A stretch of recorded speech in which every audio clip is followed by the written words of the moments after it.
আজ ২৬শে এপ্রিল সাটুরিয়ার ভয়াল ঘূর্ণিঝড়ের ৩১ বছর। আজ ২৬শে এপ্রিল ২০২০। ক্যালেন্ডারের পাতার এই দিনটি অন্যান্য জায়গার মানুষের কাছেও অতি সাধারণ মনে হলেও মানিকগঞ্জের সাটুরিয়া উপজেলাবাসীর কাছে ২৬শে এপ্রিল কোনো সাধারণ দিন নয়। কিন্তু কেন ২৬শে এপ্রিল অন্যান্য জায়গার মানুষের মতো সাটুরিয়াবাসীর কাছে সাধারণ কোনো দিন নয়, দেখে নিব আন্তর্জাতিক সংবাদ সংস্থা এপির একটি ভিডিও, তারপরে কথা বলবো এই বিষয়টি নিয়ে। আজ সেই ভয়াল ২৬শে এপ্রিল পূর্ণ হলো সাটুরিয়ার টর্নেডোর ৩১ বছর।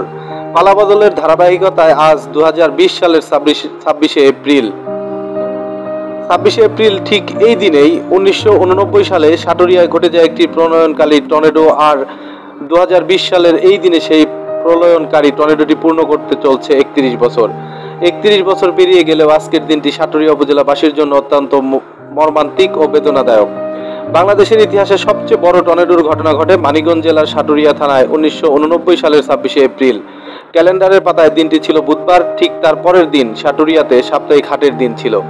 এই হাটের দিন ২৬শে এপ্রিল টর্নেডোর ওই দিন সকাল থেকে সাটুরিয়ায় প্রচণ্ড গরম অনুভূত হচ্ছিল এবং কোনো রকমের বাতাসের উপস্থিতি ছিল না বললেই চলে। তখন ছিল রমজান মাস। রোজাদার মুসলমানরা সারাদিন রোজা রাখার পর সন্ধ্যায় আগে ইফতারের প্রস্তুতি নিচ্ছিল। ঠিক এমন সময় আকাশটা কালো মেঘের ছায়া আস্তে আস্তে অন্ধকার হয়ে আসছিল। মাগরিবের রক্তের সন্ধ্যার পূর্ব মুহূর্তে আকস্মিকভাবে ঘূর্ণিবায়ুর উৎপত্তি হয়ে ধ্বংসযজ্ঞের এক ভয়াবহ টর্নেডোর আকার ধারণ করে সাটুরিয়া উপজেলার উপর আঘাত হানে। এ সময় বাতাসের গতিবেগ ছিল ঘন্টায় ১৮০ থেকে ৩৫০ কিলোমিটার। ১ মিনিটেরও কম সময় স্থায়ী হওয়া এই টর্নেডোর আঘাতে এই উপজেলার ৬ বর্গ কিলোমিটার এলাকার সাটুরিয়া, হরগোজ, তিল্লি, ফগুরহাটি ইউনিয়নের প্রায় ২০টির মতো গ্রাম সবকিছু লণ্ডভণ্ড হয়ে যায়। আর এতে প্রাণ হারায় প্রায় ১৩০০ মানুষ এবং অঙ্গহানি হয় প্রায় ১৫০০ লোকের। প্রায় ১২,০০০ লোক আহত হয় এবং প্রায় ১ লাখ লোক গৃহহীন হয়। উপজেলার ২০টি গ্রামের কয়েক হাজার ঘরবাড়ি, ফসলি জমি, সাটুরিয়া বাজারের ৪ শতাধিক দোকানপাট, উপজেলার সরকারি খাদ্য গুদাম, বহু শিক্ষা প্রতিষ্ঠান, হাজার হাজার গাছপালা উপড়ে লণ্ডভণ্ড হয়। বিশেষ করে টর্নেডোর আঘাতে প্রায় ১০০ বছরের প্রাচীন সাটুরিয়া বাজার সম্পূর্ণভাবে বিধ্বস্ত হয়ে যায়।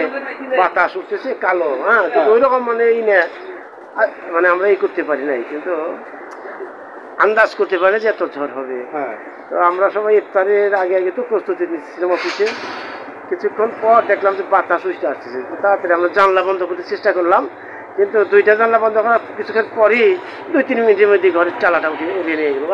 তারপরে প্রচণ্ড বাতাস, কিছুক্ষণ পর আরও প্রচণ্ড বৃষ্টি এবং ঝড় হওয়ার পর তারপর আমরা ৩জন হাত ধরে বারান্দায় দাঁড়িয়েছিলাম।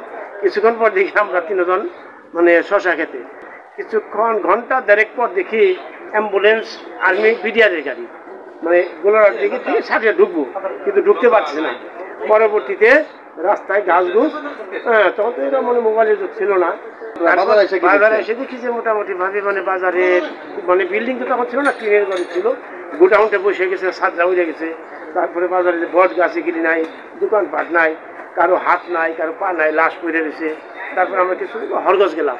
হরগজ মানে যাই দেখি যে ব্যাপারীপাড়া সবচেয়ে ক্ষতিগ্রস্ত হইলো। তাদের মানে মাটি ভিটা সমান করে ফেলেছে। এক বাড়িতে ১১ জন লাশ আমরা দেখলাম। হরগজ সবচেয়ে মানে মধ্যকান্তিতে ১১ জন এক পরিবারে মারা যায়, একই পরিবারে। তারপরে আমরা কৃষিকের থেকে দীর্ঘদিন মানে এখানে ত্রাণ করছি। কারণ এরশাদ সাহেবের ক্ষমতায় এরশাদ সাহেব খুবই বড় পদক্ষেপ নিয়েছিল। বড় বড় মানে আর্মি টিম, মানে মেডিকেল টিম, ত্রাণ, চিরে, স্বেচ্ছাসেবক যারা তখন ছিল, বাইরের অনেক ছিল না, এই দেশের অবস্থা ভালো ছিল না। তো পরবর্তীতে মানে চিকিৎসার খুব মানে এলো পর ঢাকাতে সব নিয়ে মানে অ্যাম্বুলেন্স ভরে ভরে লোকজন নিয়ে গেল। এখনও তো আছে, কেউ কেউ হাত নাই, পাও নাই, মন্ডল পাড়া একজনের পাও নাই, এখানে হাত নাই।